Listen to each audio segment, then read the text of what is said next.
Yes, I am scientist Gaurav Chaudhary and today we will be discuss about the network analysis। जैसे कि आप सभी को मैंने लास्ट लेक्चर में बताया था कि जब भी एनालिसिस की बात करें या नेटवर्क की बात करें तो सीधा सीधा उसका मतलब क्या होता है, कैलकुलेशन से होता है, यानी ग्रुप ऑफ कंडक्टर से होता है।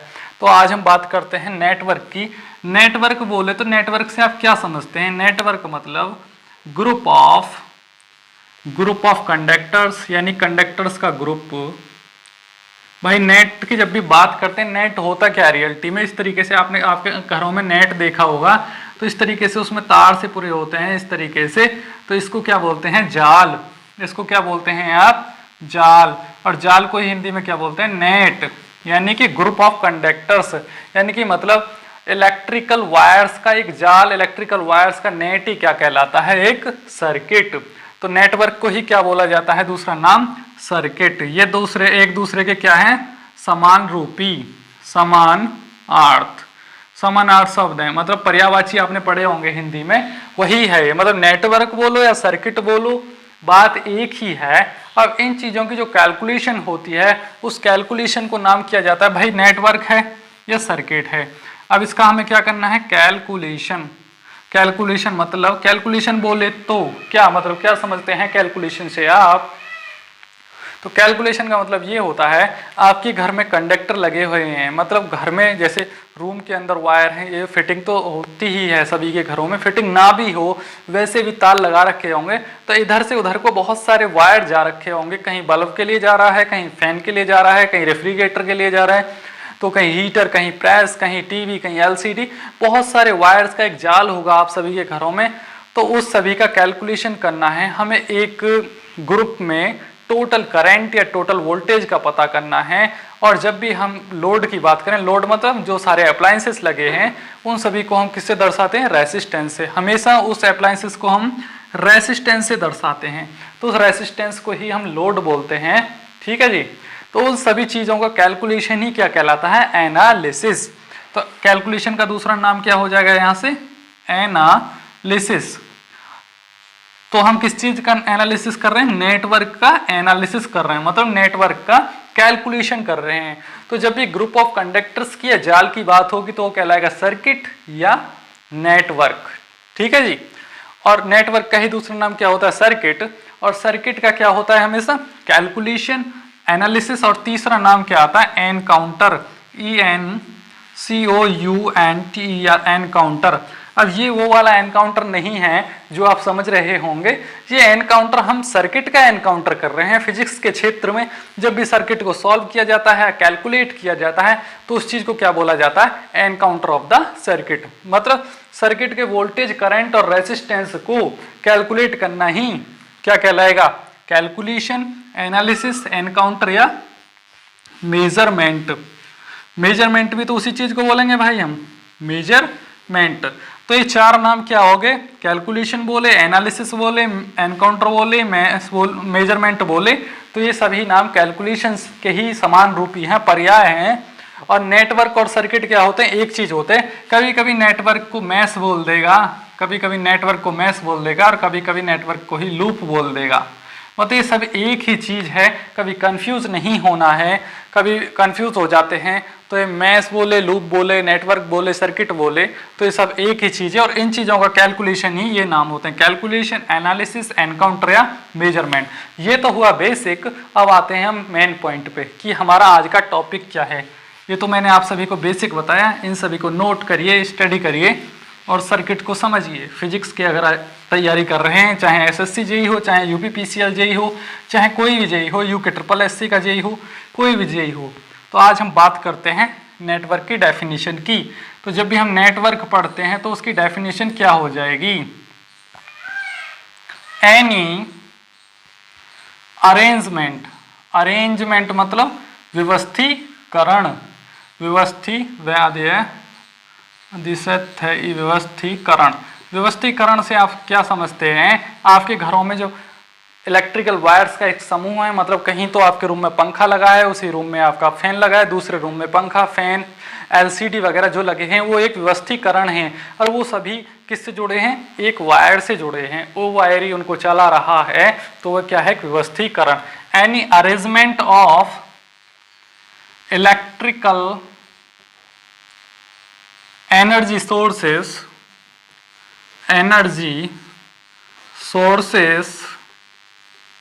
और रेसिस्टेंस बोले तो कभी भी रेसिस्टेंस सीधे सीधे तो आपको लगा नहीं मिलेगा घर के अंदर, लेकिन उसकी जगह आपको लोड लगा मिलेगा। लोड क्या हो सकता है? आपका टीवी हो सकता है। लोड क्या हो सकता है? आपका टीवी हो सकता है, आपका फैन हो सकता है, आपकी एलसीडी हो सकती है, आपका हीटर हो सकता है, कुछ भी हो सकता है। जो भी आपके घरों में लगा है उसी को लोड बोलते हैं। लोड को हमेशा रेसिस्टेंस से दर्शाया जाएगा, ठीक है। Any arrangement of electrical energy sources और रेसिस्टेंस इन आ सर्किट, किसी भी सर्किट में, इज कॉल्ड क्या कहलाएगा? इज कॉल्ड नेटवर्क और सर्किट भी बोल सकते हैं, नेटवर्क भी बोल सकते हैं। मतलब अब इतना तो आपको समझ में आ गया कि रेसिस्टेंस की बात करेगा तो सीधे सीधे टीवी की बात कर रहा है, फैन की बात कर रहा है, मतलब लोड की बात कर रहा है। जो भी इलेक्ट्रिसिटी का लोड है, अप्लायंसेस हैं, तो उनकी बात कर रहा है। अब दूसरा पॉइंट आया भैया एनर्जी सोर्सेस। ये कहाँ से ले आए? ये क्या आप हमको ताकत देंगे क्या? एनर्जी सोर्सेस खिला के प्रोटीन खिलाएंगे क्या? नहीं, मैं उसकी बात नहीं कर रहा हूँ। मैं बात कर रहा हूँ चाहे बैटरी हो, चाहे जनरेटर लगाया हुआ हो आपने घर में, मतलब जिस चीज़ के द्वारा आप चला रहे हो, चाहे जनरेटर से प्राप्त कर रहे हो, बैटरी से, चाहे आप सर्विस मेंस, मतलब सर्विस मेंस बोले तो आपकी गली में या स्ट्रीट में जो बाहर से लाइन से केबल खिंचा हुआ है उसको सर्विस मेंस बोलते हैं। चाहे वो हो, जहाँ से भी आपको इलेक्ट्रिसिटी प्राप्त हो रही है आपके घर में, चाहे डीसी हो चाहे एसी हो, उसी चीज़ को क्या बोला जाता है? Energy source. एनर्जी सोर्स मतलब जिस जगह से जो चीज़ प्राप्त होती है उसको बोला जाता है सोर्स, ठीक है जी। और जो प्राप्त करता है वो होता है लोड, ठीक है जी। मान लीजिए जनरेटर है, ये इलेक्ट्रिसिटी को प्रोडक्शन करता है और इससे हमें प्राप्त हो रही, तो ये क्या कहलाएगा? आपका सोर्स। और ये फैन है, ये इसकी सहायता से चल रहा है, ये घूम रहा है, यानी इलेक्ट्रिसिटी लेके, तो ये लोड कहलाएगा, लोड, और ये कहलाएगा सोर्स, ठीक है जी। देने वाला हमेशा सोर्स और लेने वाला हमेशा लोड, इलेक्ट्रिसिटी को, ठीक है जी। जहां प्रोडक्शन होता है इलेक्ट्रिसिटी का, प्रोडक्शन ऑफ इलेक्ट्रिसिटी यानी उत्पादन होता है, उसको क्या बोलते हैं हम? सोर्स। उसको क्या बोलेंगे हम? सोर्स। ये याद रखना है, जहां उत्पादन होता है उसको बोलेंगे सोर्स। और कहाँ उत्पाद होता है? चाहे बैटरी की बात कर लीजिए, भाई चार्ज होने के बाद तो उत्पाद ही करती है वो, बैटरी की बात कर लीजिए, जनरेटर की बात कर लीजिए, चाहे आप किसी भी सोर्स की, कोई भी सोर्स हो, सोलर सेल ले लीजिए, सोलर सेल ले लीजिए, ठीक है जी। अब लोड की बात कर लेते हैं। लोड क्या होता है? कंजप्शन। जहां कंजप्शन होता है, प्रोडक्शन और कंजप्शन की बात करते हैं ना, कंजप्शन ऑफ इलेक्ट्रिसिटी। किसका कंजप्शन भैया? इलेक्ट्रिसिटी का। तो कंजप्शन करने वाला यानी खपत, इसको क्या बोल देंगे? खपत यानी खाने वाला, और ये देने वाला। तो अब भगवान यानी गॉड और इंसान के बीच की बात होती है, तो भगवान क्या है? सोर्स है, यानी भगवान देता है, और आप क्या है? लोड। हम और आप क्या है? लोड, ठीक है जी। प्रोडक्शन करने वाला हमेशा क्या कहलाएगा? सोर्स, और खाने वाला हमेशा क्या कहलाएगा? लोड। अब लोड क्या हो सकता है? आपका फैन हो सकता है, आपका टीवी, फ्रिज, जो भी हैं, बल्ब जो भी हैं, कुछ भी लिख दीजिए यहाँ। तो सोर्स और लोड में आपको डिफरेंस समझ आ गया होगा। और हमेशा सोर्स को ही क्या बोला जाता है? Energy source. Energy sources, source को ही क्या बोला जाता है? जहां प्रोडक्शन होता है उसी चीज को हमेशा क्या बोलते हैं? Energy sources. तो आपको इतना तो समझ में आ गया होगा कि नेटवर्क किस चीज को बोला जाता है, यानी group of electrical energy sources और group of conductors, group of loads, it is known as network. अब थोड़ा इसके बेसिक बात करते हैं, थोड़ा और डीपली जाते हैं कि नेटवर्क, रियलिटी में नेटवर्क के अंदर कुछ पार्ट आते हैं, वो क्या होते हैं।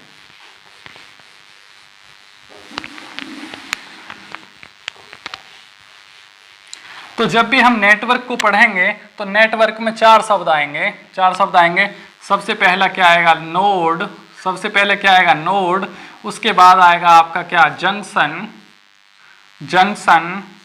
फिर आएगा आपका ब्रांच, और उसके जस्ट बाद आएगा आपका लूप, और उसके सही बाद आएगा आपका मेश। यानी ये 5 शब्द हैं, 1 2 3 4 5, यानी कि important words which uses in any network. यानी जब भी नेटवर्क बोले तो सर्किट, मतलब सर्किट को जब भी पढ़ा जाता है तो उसमें ये 5 शब्द बहुत ज़्यादा इंपॉर्टेंट होते हैं और इन्हीं का मीनिंग आज आपको समझाते हैं। ये 5 पॉइंट आ गए हैं, ये 5 पॉइंट बहुत ही इंपॉर्टेंट हैं। अब हमारा मेन पॉइंट है, हमारा इन पॉइंटों में से सबसे पहला पॉइंट उठाते हैं क्या, नोड। नोड की जब भी बात करेंगे तो बात होगी रस्सियों की गांठ की, मतलब जो रस्सी है, रोप तो आप जानते ही होंगे, आपके सभी के घरों में होंगी, रोप हो या धागा हो, कोई भी हो, उनकी जब गांठ मारेंगे तो एक गांठ मारने से क्या आती है, एक नोड बन जाती है। नोड मतलब गांठ। तो नोड का मतलब क्या होता है, हिंदी में लिख लीजिए, नोड का मतलब होता है गांठ। गांठ बोलते हैं ना जिस चीज को, अब टाई की गांठ लगाते हैं, जो टाई होती है उसकी भी तो एक गांठ लगाई जाती है, नोड लगाई जाती है, तो उसी चीज को क्या बोलते हैं हम, नोड। तो वैसे ही इलेक्ट्रिकल सर्किट में भी तारों की गांठ लगा दी जाती है, उसी चीज को क्या बोलते हैं, नोड। अब आपको पता नहीं चलता है, जब भी दो तारों को जोड़ते हैं, आपके तार बीच में से कट जाते हैं, उन तारों को जोड़ते हैं तो वो क्या कहलाती है, नोड। और पैरेलल सर्किट बना के दिखाता हूँ और नोड पढ़ाता हूँ, ठीक है जी। इस तरीके से लोड कनेक्टेड हैं, ये रहा एक रेसिस्टेंस, यहाँ भी एक रेसिस्टेंस है, यहाँ भी एक रेसिस्टेंस है, और ये इस तरीके से कनेक्ट है। यहाँ मैं क्या लगा दूंगा, यहाँ लगा दूंगा भैया ये सर्किट है, इसको चलाने के लिए चाहे गली में से केबल आए, चाहे घर का इन्वर्टर कनेक्ट करो, कुछ तो कनेक्ट करना ही पड़ेगा। तो मैं सीधा सीधा इन्वर्टर से कनेक्ट कर देता हूँ। ये किसका सिंबल है, इन्वर्टर का, ठीक है जी। मैं बैटरी ना लिख के इन्वर्टर भी लिख दूं चलेगा। ये प्लस टर्मिनल इस है, हमेशा बड़ा वाला टर्मिनल प्लस से दर्शाया जाएगा और छोटा वाला टर्मिनल माइनस से। तो मैं इसको इन्वर्टर भी लिख सकता हूँ भाई, घरों में देसी भाषा में समझा रहा हूँ, चाहे इन्वर्टर बोले चाहे बैटरी बोले, चाहे इसको सर्विस मेंस बोले। सर्विस मेंस यानी कि एसी सप्लाई। सर्विस मेंस का मतलब होता है एसी सप्लाई। एसी सप्लाई बोले तो जो बाहर से आ रही है, चाहे इसको डीसी सप्लाई बोल लो। मैं एक बेसिकली लैंग्वेज में भाषा में समझा रहा हूँ, देसी भाषा में। चाहे आप स्ट्रीट में यानी रोड पे से जो लाइन पे से आपके घरों में इलेक्ट्रिसिटी आ रही है, चाहे वो बोल लो, चाहे आपके इन्वर्टर की लाइट बोल लो, चाहे एसी बोल लो, चाहे डीसी बोल लो, ये सिर्फ समझने का है। दोनों सर्किटों में सेम ही होना है, चाहे एसी सर्किट हो चाहे डीसी सर्किट हो। भैया यहाँ से बैटरी लग गई, ये लग गई क्या, बैटरी। अब बैटरी ये क्या है, लोड। मान लीजिए ये भी रेसिस्टेंस है, ये रेसिस्टेंस है, मानना नहीं है, ठीक है जी, रेसिस्टेंस है। हमेशा मैंने बताया था, हमेशा लोड को किससे दर्शाया जाता है, हमेशा रेसिस्टेंस से।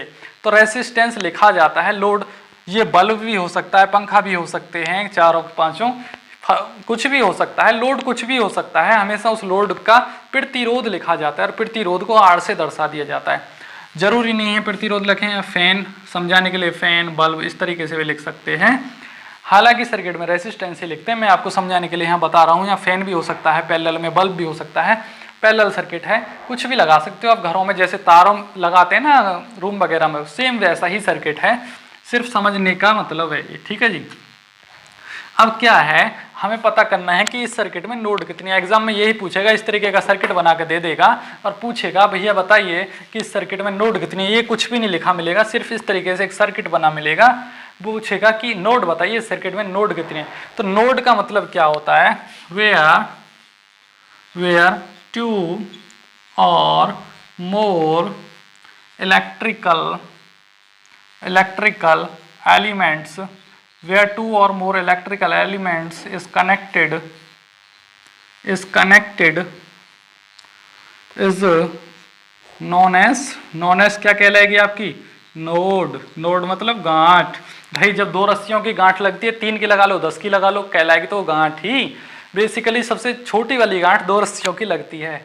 चाहे आप 10 रस्सियों को एक जगह कनेक्ट करके 10 की लगा लो, मान लीजिए डस्टल लिया, ये लिया, ये रस्सी होते तो इनकी गांठ लग जाती ना आपस में, ठीक है जी। अब यहाँ देखिए इस सर्किट में, अभी फिलहाल के मैं मिटा देता हूँ, ये आप नोट डाउन कर लीजिए। देखिए इतना नोट डाउन करिए और मैं यहाँ से रफ कर देता हूँ ताकि आप अच्छे से समझ चुके, अच्छे से समझ आएगा। ये कर देते हैं, ये सिर्फ समझाने के लिए बताया गया था। ये बैटरी है, ठीक है जी। अब यहाँ गांठ कहाँ कहाँ है, एक गांठ तो आपकी ये होगी, यहाँ रेसिस्टेंस है, यहाँ बैटरी है, तो इसको लिख देंगे ए। ये भी गांठ है भैया, यहाँ लिख देंगे बी, ये भी गांठ है, इसको लिख देंगे सी, और ये भी गांठ है डी। अब आपको कन्फ्यूज़न होगा कि सर आपने यहाँ गांठ है यहाँ क्यों नहीं लिखा, आपको यहाँ गांठ दिख रहा है क्या? अगर मैं इस रेसिस्टेंस को सीधे सीधे ऐसे कोना ना बना के अगर इस वायर पर से सीधा ऐसे खींच दूँ, कहाँ गांठ आया? नहीं आया ना। जहाँ गांठ आएगा वहीं गांठ लिया जाएगा, इसलिए भैया यहाँ हमने गांठ नहीं लिया है। जहाँ भाई रस्सी को चाहे टेढ़ी करके रख दो, चाहे मोड़ तोड़ के रख दो, तो गांठ थोड़ी कहलाएगा। जहाँ मोड़ दिए तो सिर्फ मोड़ के ही तो रखा है सजाने के लिए। चाहे इसको अगर ऐसे भी खींच देते, ये सर्किट ऐसे भी बन सकता था, ऐसे बनाया, ऐसे बनाया, ऐसे बनाया, ऐसे बनाया और ऐसे बना दिया त्रिकोण सा, और यहाँ बैटरी कनेक्ट कर दिए। भैया ये सर्किट ऐसे भी बन सकता था, ए बी सी और डी, ऐसे भी बन सकता है और ऐसे भी बन सकता है। एग्जाम में कैसे भी आ सकता है, ये भी आता है भैया और ये भी आता है। तो दोनों सर्किटों को समझना है, कोई सा भी आ जाए, सिर्फ हमको नोड पहचानना है। नोड कैसे पहचानेंगे? जहाँ दो या दो से अधिक, मिनिमम हमको कितना लेना है? 2, और मैक्सिमम 2 से अधिक हो सकते हैं, 2 भी हो सकते हैं, 10 भी हो सकते हैं, 100 भी हो सकते हैं। जहाँ 2 से अधिक या 2 सर्किटों की गांठ लगे या नोड लगे, उसको क्या कहलाएंगे हम? नोड। अब यहाँ बैटरी की, ये बैटरी कनेक्ट है आपकी, और दूसरा क्या है? रेसिस्टेंस कनेक्टेड है। तो इतना अगर सर्किट लोगे इतना, तो यहाँ क्या कहलाएगी? नोड। ए क्या कहलाएगा? नोड। पहली नंबर नोड होगी आपकी ए। दूसरी क्या होगी? एक रेसिस्टेंस ये वाला है, एक ये वाला है, एक ये वाला है, यानी कि इस तरीके से, इस तरीके से और इस तरीके से। यहाँ भी क्या लग रही है? गांठ। तो बी वाली भी क्या कहलाएगी? नोड। यहाँ से सी, भाई 2 सर्किट एलिमेंट कनेक्टेड हैं, 2 कनेक्टेड हैं, तो यहाँ सी भी क्या कहलाएगी? नोड। मतलब जहाँ जहाँ गांठ हो रही है, जहाँ जहाँ पॉइंट है, यानी कनेक्शन है 2 तारों के बीच में। आप घरों में भी तो इस तरीके से करते हैं, जब तार टूट जाता है तो उसको मोड़ तोड़ के यानी जोड़ देते हैं, उसी चीज़ को क्या बोलते हैं? गांठ। ठीक है जी। तो यहाँ A B C D, D भी तो एक कनेक्शन है, 1 2 और 3, इस तरीके से। ये रहा ना, डी भी क्या एक गांठ है। तो एक ये वाली, ये वाली, ये वाली, ये वाली, ये 3 क्या हो गई? A B C D. यहाँ से क्या आ गई? नोड। इस सर्किट के अंदर नोड कितनी है? A B C D. अब आपको नोड दो, जहाँ वेयर 2 और मोर इलेक्ट्रिकल या circuit element is connected, electrical ना लिख के सर्किट लिख सकते हैं, तो क्या कहलाता है? नोड। अब नेक्स्ट पॉइंट है हमारा जंक्शन। जंक्शन, अब इसको नोट डाउन करिए, इसको मैं रफ कर देता हूँ, वीडियो को पॉज करके अच्छे से लिख लीजिए। अब अगला सर्किट समझेंगे। अगला है जंक्शन। भाई गांठ तो समझ में आ गई, एग्जाम में 5 नंबर का क्वेश्चन आता है। अगर आप इसको छोड़ते हैं बकवास समझ के या बोरिंग समझ के, तो ये आपका ही लॉस है। इस सर्किट के अंदर नोड कितनी आ गई? A B C D. अब आपको ए बी सी डी लिख के नहीं देगा एग्जाम में, आपको लिख देगा ए एफ जी एच। तो वहाँ आपका करेक्ट क्या हो जाएगा? ए, क्योंकि आपके सर्किट में एफ जी एच तो है ही नहीं, ए है, तो ए को आप टिक कर दोगे। बोलेगा which is one node in that lies in that circuit. इस सर्किट में कौन सी नोड लाई करती है? ए करती है, एफ करती है, जी एच करती है। तो जो कर रही है उसको टिक मार दो इस तरीके से। सारे तो नहीं देगा ना, ए बी सी डी तो नहीं देगा, किसी को एक दे देगा। नेक्स्ट पॉइंट है हमारा जंक्शन। अब जंक्शन तो हम पहले लेक्चर में भी समझा चुके हैं। जंक्शन का मतलब होता है where 3 or more circuit elements is connected। मतलब जिस पॉइंट पर 3 या 3 से अधिक सर्किट एलिमेंट कनेक्टेड हो, वो क्या कहलाता है? Is known as junction. वो क्या कहलाएगा भैया? आपका जंक्शन। आपने कभी बेसिक देसी भाषा में सुना होगा कि आपके यहाँ भी जंक्शन होंगे, यानी ट्रेन के जंक्शन होते हैं, जहाँ भी स्टेशन होते हैं, एक बड़ा वाला जंक्शन होता है। जंक्शन कैसे होता है? इस तरफ से एक ट्रेन आ रही है, इस तरफ से आ रही है, इस तरफ से आ रही है, इस तरफ से आ रही है, इस तरफ से आ रही है, इस तरफ से और इस तरफ से। तो जहाँ आके ट्रेन रुकती है, एक मेन पॉइंट होता है, एक चौराहा होता है, उसी चीज को क्या बोलते हैं? जंक्शन। वैसे ही इलेक्ट्रिकल सर्किट में भी क्या कहलाता है? जंक्शन। मान लीजिए चौराहा कहाँ बनना है भैया? यहाँ सर्किट एलिमेंट है, यहाँ सर्किट एलिमेंट कनेक्टेड है, यहाँ एक गांठ है, ये क्या कहलाएगी? नोड। लेकिन इसको जंक्शन तो नहीं कह सकते ना, 2 चीज कनेक्टेड हैं। जंक्शन का मतलब होता है 3 या 3 से अधिक, जबकि नोड का मतलब था 2 या 2 से अधिक। अब 2 चीज कनेक्ट हैं तो नोड तो है लेकिन जंक्शन नहीं है। अब यहाँ 3 कनेक्टेड है, 1 2 और 3, भाई यहाँ गांठ लग रही है 3 चीज़ों की, तो ये जंक्शन कहलाएगा। अब सी जंक्शन कहलाएगा जी नहीं, यहाँ 2 हैं तो नहीं। अब यहाँ 1 2 और 3, यहाँ 3 चीज़ कनेक्टेड हैं, 1 2 और 3, तो 3 कनेक्टेड हैं तो यहाँ मैच कर जाएगा। मिनिमम 3 होना चाहिए, मैक्सिमम चाहे जितना हो मिनिमम 3 होना चाहिए। तो यहाँ से जंक्शन कितने आ गए, एक बी जंक्शन आ गया, एक डी जंक्शन आ गया। तो जंक्शन कौन कौन से हो जाएंगे, बी और डी। और बी और डी क्या थे, नोड भी थे और जंक्शन भी हैं। अब ऐसे कन्फ्यूज़न होता है एग्जाम में, आप कंफ्यूज हो जाएंगे यार बी और डी तो नोड भी थे, जंक्शन कैसे हो गए। हाँ जी, डेफिनेशन के अकॉर्डिंग ये कहता है जहाँ 2 या 2 से अधिक एलिमेंट हो वो नोड, और जहाँ 3 या 3 से अधिक एलिमेंट कनेक्टेड हो वो जंक्शन। समझ गए ना आप बात को, क्या कहना चाह रहा है वो। कुछ नोड भी होती हैं, वही जंक्शन भी होता है, वही ब्रांच भी कहलाएगा, कुछ भी कहलाएगा। आपको कंफ्यूज नहीं होना है, समझने का फेर है सिर्फ। जंक्शन भी आप अच्छे से समझ गए होंगे। अब नेक्स्ट पॉइंट आपका क्या आता है, करंट वगैरह के बारे में मैंने आपको किरचॉफ्स में समझा दिया था जंक्शन का मतलब। अभी सिर्फ सर्किट को एनकाउंटर यानी सॉल्व करना सिखा रहे हैं, यानी एनकाउंटर बोलो या सॉल्व बोलो, कुछ भी बोलो। अब आती है branch, which part of circuit lies between two junction of circuit, यानी कि सर्किट के 2 जंक्शन के बीच का पार्ट क्या कहलाता है, ब्रांच कहलाता है। हमने बताया which part of circuit lies, lies मतलब रहता है, between 2 junction of circuit, circuit के जंक्शन के बीच का, 2 जंक्शन के बीच का पार्ट, मान लीजिए ये वाला ब्रांच, इस तरीके से ये जंक्शन हो गया, ये जंक्शन हो गया, और बीच का जो पार्ट है वो क्या कहलाएगा, ब्रांच। अब इसमें भैया एक जंक्शन ये हो गया, एक जंक्शन ये हो गया, अब बीच में कौन रह गए, ये भाई साहब आर, इस तरीके से ये रह गए ना। एक ब्रांच जंक्शन ये हो गया, एक जंक्शन ये हो गया, ये होगी क्या आपकी ब्रांच। इसको क्या बोल देंगे हम, ब्रांच। तो यहाँ बी डी क्या हो जाएगी, ब्रांच, बी डी, इसको इस तरीके से लिखा जाएगा एक समूह में, बी डी क्या है आपकी ब्रांच, बी डी। अब इसको अलग से नहीं लिखेंगे, इस तरीके से एक एक करके। ब्रांच हमेशा 2 शब्दों में लिखी जाती है, बी डी। बी डी क्या है आपकी ब्रांच। क्या ये भी ब्रांच कहलाएगी भाई साहब, सी डी, हाँ जी बिल्कुल। सी और डी भी क्या कहाँ से ब्रांच होगी, जब 2 जंक्शन के बीच की बात नहीं हो रही है तो ब्रांच नहीं है। डेफिनेशन के अकॉर्डिंग यहाँ जंक्शन है, यहाँ जंक्शन है, बीच वाला पार्ट ही क्या कहलाता है, ब्रांच।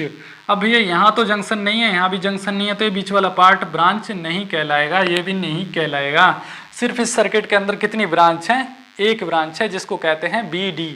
2 जंक्शन के बीच का पार्ट ही क्या कहलाता है, ब्रांच। अब ब्रांच के बारे में आगे समझाया जाएगा, जब आपको किरचॉफ्स के नियम वगैरह या मैश एनालिसिस सिखाई जाएंगी तब ब्रांच का करंट निकालना सिखाया जाएगा। नेक्स्ट पॉइंट आता है वेरी इंपॉर्टेंट पॉइंट, चौथा जो पॉइंट है बहुत ज़्यादा इंपॉर्टेंट है, उसका नाम क्या है, लूप। अब 3 चीज़ आप समझ गए हैं, पहला नोड, फिर जंक्शन, फिर ब्रांच। अब क्या आता है, लूप। 5 नंबर का क्वेश्चन बता रहा हूँ और ये एग्जाम में आता है, चाहे कोई सा भी जेईई का एग्जाम हो, समझने का है, बस समझ लीजिए इन क्वेश्चंस को। डेफिनेशन में क्या याद रखना है, जहाँ 2 या 2 से अधिक हो वो नोड, जहाँ 3 या 3 से अधिक एलिमेंट कनेक्टेड हो जंक्शन, 2 जंक्शन के बीच का पार्ट ब्रांच, बस हो गया यार। लूप क्या है भैया, यहाँ बैटरी है, बैटरी से वोल्टेज चलेगा। अब वोल्टेज जैसे घूम के आएगा भाई आप कहीं जा रहे हैं, आपके गाँव की रोड कनेक्टेड है ना एक दूसरे से, बहुत सारे चौराहे होंगे, बहुत सारी रोड कनेक्टेड होंगे। अब ऐसा तो नहीं है कि सारी की सारी रोड पे आप घूम के आए, शॉर्टकट भी तो आते हैं ना, आप शॉर्टकट भी तो घूम के आ सकते हैं। ऐसा तो नहीं है कि हर बार उसी चौराहे पर जाओगे। तो ये वोल्टेज शॉर्टकट कैसे आएगा, यहाँ से जाएगा, यहाँ घूम के ऐसे आ जाएगा। ये वोल्टेज कैसे घूमेगा, ऐसे जाएगा, ऐसे घूम के वापस आ गया। जरूरी नहीं है कि सारे सर्किट में ही आए। फिर दूसरा कैसे घूमेगा, इस तरीके से, यानी 2 लड़के चले, मतलब टोटल चला, आधा ऐसे घूम के आ गया, आधा ऐसे घूम के आ गया, ठीक है जी। तो ये घूम के आना ही क्या कहलाएगा, लूप। लूप ये क्या कहलाएगा जी, लूप। लूप कहाँ से होगी, ए बी डी ए। पहली लूप क्या होगी इस सर्किट में, ए बी डी ए क्या कहलाएगी इस सर्किट की लूप। मतलब यहाँ से चला और यहीं आ गया घूम के, भाई किसी भी इलेक्ट्रिकल सर्किट में करंट जहाँ से चलता है वहीं घूम के वापस आ जाता है, कभी भी खत्म नहीं होता है। Current never be create never be destroyed, charge never be create never be destroyed, energy never be create never be destroyed. Energy और चार्ज ऐसे पॉइंट हैं जो ना कभी पैदा हो सकते हैं ना ही खत्म हो सकते हैं। श्री कृष्णा ने उपदेश बोला था, आत्मा न कभी जीवित होती है न कभी मरती है, ठीक है जी, वो हमेशा अमर है। वैसे ही चार्ज और एनर्जी की बात करें वो हमेशा अमर हैं, सिर्फ आपके यूज़ करने का तरीका बदल जाता है। तो करंट जहाँ से चला वहीं वापस आएगा। तो लूप कौन सा हो गया, ए बी डी। दूसरा लूप क्या हो गया, बी सी और जी, बी सी और D B, B C D B. अब इस सर्किट में कितने लूप हो गए, 2। इस सर्किट के अंदर कितने लूप हो गए, 2। सर्किट के अंदर कौन कौन से लूप हो गए, 2 लूप हो गए। और कौन कौन से हो गए, ए बी डी ए और दूसरा हो गया B C D B, 2 loop हो गए। अब बात करते हैं मैश की। अब मैश और लूप में बहुत ज़्यादा स्टूडेंट कंफ्यूज रहते हैं, मैश क्या है लूप क्या है। अब आपको क्लियर समझाएंगे कि मैश का मतलब और लूप का मतलब। अब आप समझ लीजिए, आपने लूप तो निकालना सीख लिया। अब इस तरीके से वोल्टेज जा रहा है, इस तरीके से जा रहा है, 2 रास्तों से। मान लीजिए वोल्टेज यहाँ से जाके और सीधा यहाँ वापस आ जाए तो क्या कहलाएगा, मैश। मैश मतलब सर्किट। सर्किट का ही दूसरा नाम क्या होता है, सर्किट का ही दूसरा नाम क्या होता है, मैश। मैश बोले या सर्किट बोले एक ही बात है, चाहे ऐसे जाए चाहे ऐसे जाए, ये भी मैश है। ये क्या है, लूप भी है, और इसी को मैश भी बोल सकते हैं, इसको लूप भी बोल सकते हैं और मैश भी बोल सकते हैं, और इस बड़े वाले को भी मैश बोल सकते हैं। लेकिन इस बड़े वाले इस रोटेशन को, इस पाथ को कभी भी लूप नहीं बोलेंगे। तो इस डेफिनेशन को लिख लीजिए। लूप कितने हो गए, मैश कितने हो गए इस सर्किट में, पहले मैश लिख लीजिए। दोनों तो ये हो गए, ए बी डी है भैया, लूप मैश भी हो सकते हैं। दूसरा बी सी डी बी, और एक बड़ा वाला mesh A B C D A B C D A. मतलब इस सर्किट में मैश कितने हो गए, 2, और लूप कितने हो गए, 3। तो अब इसमें इंपॉर्टेंट पॉइंट लिख लीजिए, a loop can be a mesh. Loop तो मैश हो सकता है भैया, जितने 2 लूप हैं दोनों के दोनों मैश हैं, लेकिन a mesh can not be a loop. A mesh can not be a loop. कभी मैश को लूप नहीं कह सकते, लेकिन लूप को मैश कह सकते हैं। समझ गए ना आप, ये दोनों लूप थे, इनको मैश में भी लिख दिया, लेकिन जो मैश आया इकलौता ये आया mesh A B C D A, इसको मैंने लूप नहीं बोला। मैश क्या है, एक एलिमेंट्री फॉर्म है किसी भी सर्किट की, किसी भी सर्किट की एलिमेंट्री मतलब बड़ा। Mesh is the elementary. Elementary मतलब, एलिमेंट मतलब धातु नहीं, एलिमेंट्री मतलब बड़ा। यहाँ एलिमेंट्री मतलब बड़ा, एलिमेंट्री फॉर्म ऑफ सर्किट। किसी भी सर्किट की क्या है, एलिमेंट्री फॉर्म है। मैश क्या है, elementary form. A loop can be a mesh, a mesh can not be a loop. ये मैश और लूप क्या है, करंट के घूमने के, करंट के पाथ हैं किसी भी सर्किट के अंदर। ये करंट के पाथ हैं, जैसे करंट घूम के आता है किसी भी सर्किट में, उसको मैश या लूप कहते हैं। फिलहाल के लिए आपको करंट या वोल्टेज कुछ नहीं पूछा जाएगा। 5 नंबर में आपको पूछा जाएगा नोड बताइए, जंक्शन बताइए, यानी मैकेनिकल चीज़ पूछी जाएंगी। यहाँ कोई फिजिक्स तो लगेगी नहीं, यहाँ सिर्फ रट्टा लगेगा और समझने का लगेगा। नोड पूछेगा, जंक्शन पूछेगा, ब्रांच पूछेगा, लूप पूछेगा, मैश पूछेगा, तो आप कर देंगे भाई। इतना पार्ट मैश कहलाएगा, लूप कहलाएगा, इतना पार्ट लूप कहलाएगा, मैश भी कहलाएगा। लेकिन ये बड़ा वाला पार्ट सिर्फ क्या कहलाएगा, मैश, ये कभी भी लूप नहीं कहलाएगा। तो आपके 5 मार्क्स क्लियर हो चुके हैं इस सर्किट से। सर्किट समझ में आया, 5 पॉइंट अलग से समझ में आए। अब सिखाते हैं आपको, नेक्स्ट पॉइंट है आपका सर्किट और बना देता हूँ, एक बड़ा सा सर्किट बना देता हूँ, उसमें आप मैश और लूप फाइंड करना सीखेंगे इस तरीके से। भाई सीखना भी तो ज़रूरी है, कर तो लिए लेकिन सीखे नहीं तो क्या फ़ायदा। यहाँ क्या है, एक बैटरी कनेक्टेड है, प्लस माइनस। ये भी रेसिस्टेंस, ये भी रेसिस्टेंस, ये भी रेसिस्टेंस, ये भी रेसिस्टेंस। इस पॉइंट को ए लिख देंगे, B C D E F. अब यहाँ पूछेगा नोड, नोड कितनी है, नोड बताइए भैया। नोड एक ये होगी, एक ये होगी, नोड तो सारी ही हो जाएंगी, A B C D E F. अब एग्जाम में आपको A B C D E F लिख के नहीं देगा, आपको खुद लिखना है, खुद पहचानना है। सर्किट में ये नंबरिंग लिख के नहीं आती है, ये आपको खुद पहचानना है कि कौन सा नोड है। 1 2 3 लिख के देगा सिर्फ आपको, 1 2 3, यहाँ 1 लिख देगा, 2 लिख देगा, 3। सिर्फ आपको पहचानना है। जहाँ 2 या 2 से अधिक सर्किट एलिमेंट कनेक्टेड हों वो क्या कहलाएगी, नोड। और जहाँ 3 से अधिक एलिमेंट कनेक्टेड हों या 3 हों वो क्या कहलाएगी, जंक्शन। अब इस सर्किट के अंदर नोड हो गए A B C D E F. Junction कितने हो गए इस सर्किट के अंदर, जंक्शन देखिए, जंक्शन पहचानिए। जंक्शन जहाँ 3 या मोर, 3 या 3 से अधिक हों, 1 2 3, यहाँ कनेक्टेड हैं 3, तो ये बी क्या कहलाएगा, जंक्शन।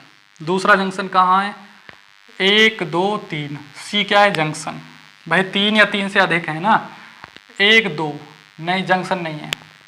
अब यहाँ 1 2 और 3 कनेक्टेड है ना, इस तरीके से देखो, इस तरीके से देखो, इस तरीके। अगर गांठ लगाएं तो तीनों की एक जगह लग जाएगी, तो ई भी क्या है, एक जंक्शन। ये वाला जंक्शन है, यहाँ से आया, यहाँ से आया, यहाँ से आया, तो एफ भी क्या है, एक जंक्शन। तो इस सर्किट में कितने जंक्शन हो गए, B C E F. Branch की बात करें, जंक्शन के बीच का पार्ट क्या कहलाता है, ब्रांच। अब भैया जंक्शंस के बीच का पार्ट क्या कहलाएगा, यहाँ भी जंक्शन है, यहाँ भी जंक्शन, यहाँ भी जंक्शन, यहाँ भी जंक्शन, तो ये 2 पार्ट बीच में आ गए। इस तरीके से जंक्शन है और ये 2 पार्ट बीच में आ गए, तो इनको क्या बोलेंगे, क्या बोलेंगे, ब्रांच। तो यहाँ एक ब्रांच बनी बी एफ और दूसरी ब्रांच बनी सी ई, मतलब 2 ब्रांच बनेंगे, एक का मतलब बी एफ, दूसरी का सी ई। जरूरी नहीं है इसको बी एफ लिखें, एफ बी भी लिख सकते हैं और इसको ई सी भी लिख सकते हैं, ठीक है जी। चाहे ऐसे लिखिए चाहे ऐसे लिखिए, लिखा जाना चाहिए करेक्ट। तीसरा है आपका लूप। इस सर्किट में लूप कितने हैं, लूप छांटिए भैया। पहला लूप, दूसरा लूप, तीसरा लूप, ये क्या कहलाएंगे, loop. A B F A B F A, दूसरा loop B C E F, B C E F, तीसरा loop C D E C, B C E B C E F B. ये दूसरा loop क्या हो जाएगा, B पे ही खत्म होगा ना, बी से स्टार्ट हुआ। तीसरा लूप क्या बोलेगा, सी डी ई सी, मतलब जहां से स्टार्ट होता है वहीं खत्म होता है। अब लूप लिख गए, अब लिखते हैं मैश। मैश कितने हो गए इस सर्किट में, भैया हमेशा मैश ज़्यादा ही होंगे। ये तीनों तो ये हो गए, ये 3 क्या हो गए, ये भी मैश कहलाएंगे। तो पहला वाला ए बी एफ ए, दूसरा क्या होगा, B C E F B, तीसरा सी डी ई सी। अब तीनों तो ये कहलाए, जो लूप है वो मैश भी कहलाएंगे, मैंने लिखवा चुका हूं पहले ही। लेकिन एक बड़ा वाला आएगा यहां से लेकर यहां तक का, उसको भी तो लिखोगे भैया, A B C D E F A, जहां से स्टार्ट हुआ वहां खत्म, A B C D E F A. मतलब इस सर्किट के अंदर कितने मैश हो गए, 4। इस सर्किट के अंदर 4 मैश हो गए और लूप कितने हो गए, 3। हमेशा मैश की संख्या लूप से ज़्यादा ही होगी, ठीक है जी। और ये भी मैंने आपको बता दिया कि इतना बड़ा वाला लूप नहीं कहलाता है, ये सिर्फ मैश कहलाता है, ठीक है जी। तो इस सर्किट में 5 नंबर का क्वेश्चन आसानी से समझ गए आप, और सर्किट के बारे में भी कुछ समझे हैं। नेक्स्ट चैप्टर में आपको समझाया जाएगा सोर्स कन्वर्जन, वोल्टेज सोर्स को करंट सोर्स में कैसे कन्वर्ट करें, करंट सोर्स को वोल्टेज सोर्स में कैसे कन्वर्ट करें। Thank you so much guys for watching this video. Next video के लिए वेट